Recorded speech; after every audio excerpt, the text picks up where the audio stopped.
Was that a lawful request? Yes. What law am I breaking by being here? You're filming car parks in this car park. And what law is that? What law is that breaking? Trespass. You need to leave. And what is trespass a criminal matter? Is it? Is that a criminal offence? So here's what it all boils down to. Exactly what law is being broken here.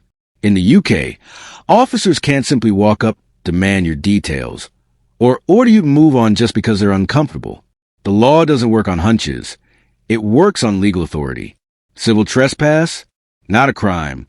That is civil matter, not an instant ticket to handcuffs. The only time it crosses into police territory is if it escalates into something like aggravated trespass, and this situation isn't anywhere close. Here, the officer can't even name a lawful power to back her stance, yet she's still pressing the issue. This is where people get shaken by confidence, not correctness. Know your rights, stand your ground, and don't let pressure or confusion rewrite the law in real time. My UK Rights Guide strips out the jargon, so anyone can navigate encounters like this with calm and certainty.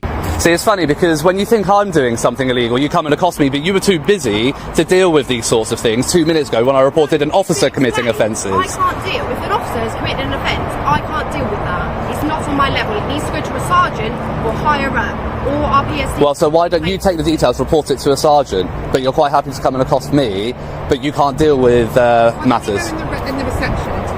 I don't want to go into the reception. I'm quite happy here. If you want to discuss it, if you want someone to listen. I don't want to discuss it. I've discussed it. I walked away after they left. Walked away. We've left it.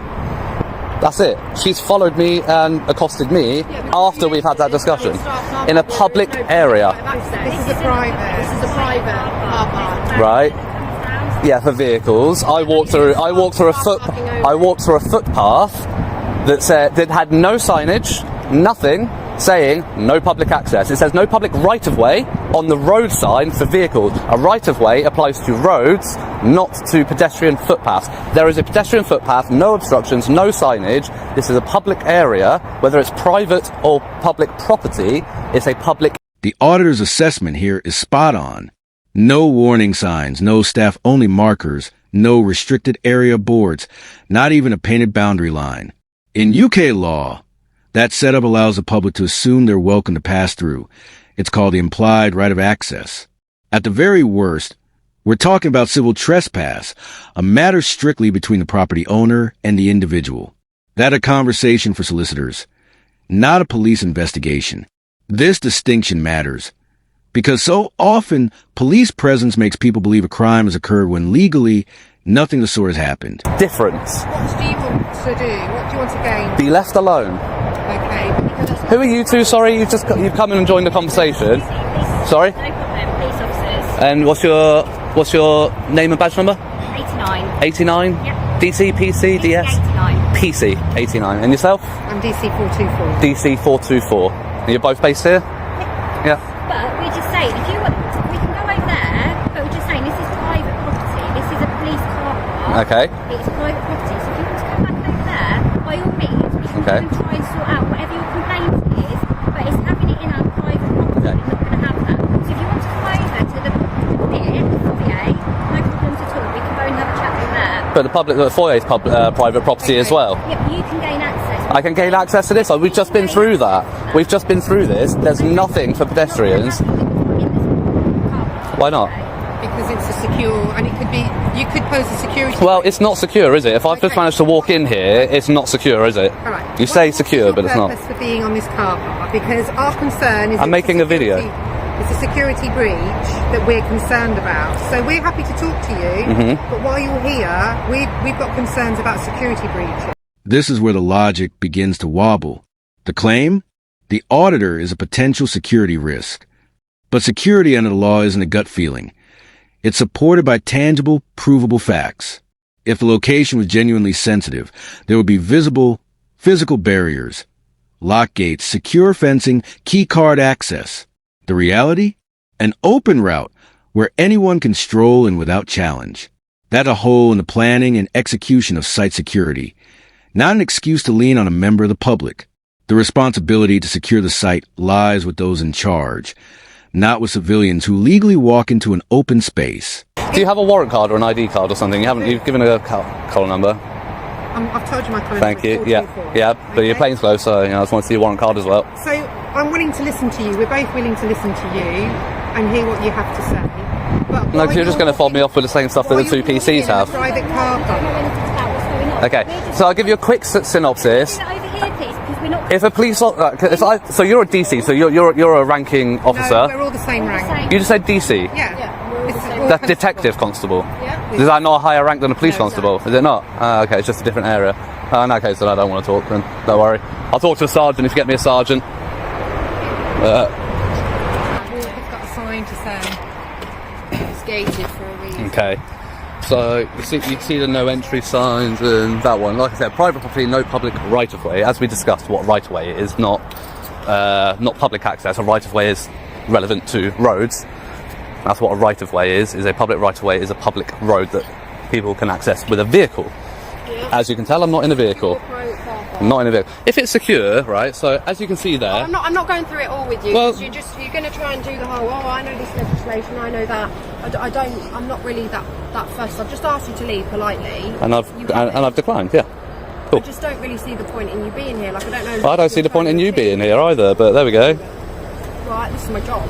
It's my job. I'm at work. It's my working place. Yeah, it's my place. This is my place of work right now as well. Oh, is it? Yeah. Hello, sir. Thank you. See, sensible. The most sensible person so far. Okay. Are you a sergeant? Yeah, I am. For my Thank you. Finally. Right. Okay. Well, we'll move away from the PCs because. Are we already standing over there so the cars can move around? Oh well, the cars can move around. I mean, where's the car going to move? Here. It's fine. We've got plenty of room. Just asking where you stand We've got over plenty of room. I just want to move away from the PCs. To be honest, I want to talk to you. I don't want to talk to them.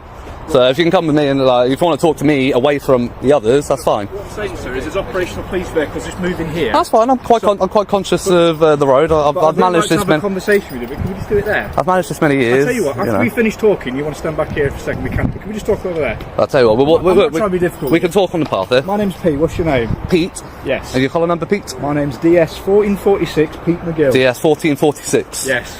Enter Detective Sergeant Pete McGill, and the atmosphere shifts instantly. This is what measured policing looks like. McGill listens, weighs the facts, and acknowledges the murky signage. He takes the time to explain where civil issues end and criminal jurisdiction begins. The difference is clear. Respect in tone, precision in words, and a calm that diffuses tension. This isn't about surrendering authority. It's about exercising it wisely. McGill recognizes that unnecessary escalation can create more problems than it solves, a mark of professionalism that restores public confidence in a single conversation. Literally arrived and witnessed a police constable straight away. First thing, as soon as I get here, parked on the roundabout, right on the double yellows, yeah, engine on, idling, on his mobile phone. Right. So I go and approach. Yeah. He winds his window. So I ask him quite bluntly. I say, "Afternoon. Is there a reason you're parked on double yellows with your engine on your mobile phone?" Yeah. He says, "I'm doing work. I'm waiting for a prisoner to come out." And I said, "Okay." I said, "Are you on the phone to emergency services?" Yeah. "Are you paying at a drive-through?" Okay. No, he just rolls his window up. Right. Okay. So you're saying you've seen an officer there. They've been sat there. Yep. Right. Yeah. So idling's an offence. Yeah. Idling your vehicle. Being on your phone with the engine on, unless you're on the phone to 999, or paying at a drive-through. Those are the exceptions to the new legislation. Yeah. Both offences. Notice McGill's approach. No interruptions. No jumping to conclusions. The auditor is documenting events as they happen, including small but telling breaches of conduct. Vehicles idling where they shouldn't. Phone use behind the wheel. These moments are easy to miss if no one is paying attention. That's the value of an audit. It's not about drama. It's about visibility. Even minor missteps carry weight when officers are expected to model the law they enforce. Observation is a tool for accountability, and without it, details slip quietly into the background. Did you introduce yourself? I didn't know, and I'm not. No. What name would you like me to refer to you as? You don't have to give your name at all, but you can call me Sir or Power. You can call me Power. Yeah. Power? Yeah. Let's go with Power. Yeah. I'll go with Sir because Power just. I didn't think you'd like it. That's why I said it. That's why I gave it as an option. I didn't think you would. Mr. Power. Does that sound right to you? Mr. Power. That'd be Go with Mr. Power. No, my ego's not that big. Don't worry. Well, you've got yourself Power. You can have a little one. Right, okay. Basically, mate, you are absolutely entitled to film any vehicles you want around here. Yep. Not a problem. You have, if officers want to speak to officers, that's not an issue. Yep. The other thing I'd say is this area of the car is a private car park. It is. Yep. So if you wanted to literally step on that pavement there and film my officers, film the cars. There's not an issue whatsoever. So that's fine. I appreciate that. I appreciate that. So the discussion I was trying to have with them, or trying to tell them, right? So they're saying it's secure, it's restricted. You got the gates and all of that. I said, and that sign up there says private property, no public right of way. A right of way is a public road, right? It's not a public pavement. A right of way is a. This is a private. Yes, okay, but I'm getting to that bit. Okay, bear with me. So yes, it's private, but in a private premises, you can still have a public area. A public area does not define whether it's public property or not. A public area. Okay, so as to check. No. So as I've walked up towards the reception area, and then I've literally walked through here. No signage for pedestrians saying private property, no public access. You know that would be the key. All right. So yes, it is private property. Until I was asked to leave. It's publicly accessible. It's still public area. It's still a public area. It's still publicly accessible. The only thing is, you have the right to repeal repeal that implied right of access. Yes, and you know what? Don't disagree with anything you've just said there, Mr. Powell. Not a problem. I agree the signage should be better here. But equally, you're here to do an audit. I'm guessing that's your role. Well done. To do that, yes. It's not my first time on the road yet. McGill doesn't posture or argue. He accepts that the signage could be clearer, and he recognizes the auditor's presence as legitimate. The way he processes a situation, listening, evaluating, responding without provocation, shows the kind of discretion that prevents flashpoints. It's understated, but it's powerful. One professional interaction like this can undo hours of negative perception created by earlier missteps. Other officers should be taking notes. Know what you can and can't do. I've got an absolute issue. Anything you've described so far, I don't have a problem with. In terms of the officer, and if you've had an issue, if you filmed something, if you do want to make a complaint about that. I don't want to go through online. I was told a sergeant could deal with it. I've got his collar number, I've got his name. I want to report that to you now. If you want to take down his details, and you can deal with it. Right, we can have a chat about whatever's happened there. But in terms of, you've raised a few things, haven't you? So right now, that implied consent of a sign is removed. So are we okay just standing over here now that that's been removed so we can talk? No, I'm still going to stay here. Okay, but I'm trying to be courteous to you. I know, and I appreciate that, and that's why I'm not being as belligerent with you. But I am going to stand firm on where I stand, on where I am standing, literally. But I don't understand why, if we've just covered that it's private premises and that implied right has been removed. Because I agree, it isn't enough signage. So can you help me understand that rationale? Because at the end of the day, they were. Not a gentleman, I've not met him yet, but the ladies were so belligerent about it, in the fact that I absolutely couldn't be here and absolutely was doing something wrong, especially the blonde officer. So I tried to raise the incident with the guy parked in his marked vehicle and doing all of that. Tried to raise it with her, I was not interested, not her business, because she's a response officer. But then as soon as I come on here, she's got time to deal with that, but she can't deal with that. So you see what I mean? That seems like favourability towards another police officer, the thick blue wall as we call it, standing behind the thin blue line, and not holding up her. No, I'm not saying you are, but she's not holding up her oath. Neither was the other gentleman I spoke to. But she's got plenty of time to come and deal with this, apparently, but she doesn't have time to deal with that. What I can say is, if anyone has in any way talked to you and you felt it wasn't being courteous, I can only apologise for that, because ideally we don't want to have that kind of discourse. It's not even about the courtesy. You're a switched on bloke. You know exactly what you do with these audits. You understand that they're going to provoke a reaction in terms of a security response. That's going to happen, isn't it? Not always. I've been to plenty of places, plenty of police stations, headquarters, where they just leave me to it. Okay, but I'd imagine they would have spoke to you at some. They would have said hello. They didn't say anything to you. Okay, well that might be because they didn't notice. Generally speaking, they see me. They might give a wave, but in a police station car park going around different cars, we'd usually stop to say, just as I've done with you, I'm not demanding your details. You don't give me them, as you bloody well know. Not trying to make your life in any way difficult. And in fact, I want to help enable you to do your audit and what you want to do. But as you've just explained, once that right has been revoked for the private premises, it's been revoked. Right. So the fact that you have been treated poorly, or you feel like someone's been rude to you, that doesn't change the fact that it's been revoked, does it? And it doesn't. But once it's been revoked, it becomes an issue of civil trespass, doesn't it? And you knew I was coming with it. You don't need to go down this. I'm trying to talk from a practical point of view. I know you're talking practically. I know you're talking practically. And we're stood in a disabled bay. I like to talk lawfully. Yes. Okay, so lawfully, I'm not committing any offences. I know you haven't. And you've requested that I leave, and I'm going to politely decline. I'm not going to be rude about it, because you may see it as rude that I'm declining in the first place, but I'm not going to be overly belligerent about it. I'm just going to say, Here's the rare but golden moment. The auditor stands rooted in legal rights, and the sergeant engages with equal respect. No power games, no vague threats, no inflated authority. Just plain, constructive dialogue. It's a masterclass in how accountability functions best, when both sides understand the boundaries and communicate within them. Without community audits, examples like this, where the law, courtesy, and professionalism meet, would rarely be seen, let alone recorded. Civil matter. And as long as you understand that if you are to stay here in this moment and you are to stand in front of a car that's trying to leave and conduct police work, that could obviously be obstructing the officers. Oh, sure, I would never do that. No. Yeah. I've made it this many years, being fully aware of roads and emergency vehicles.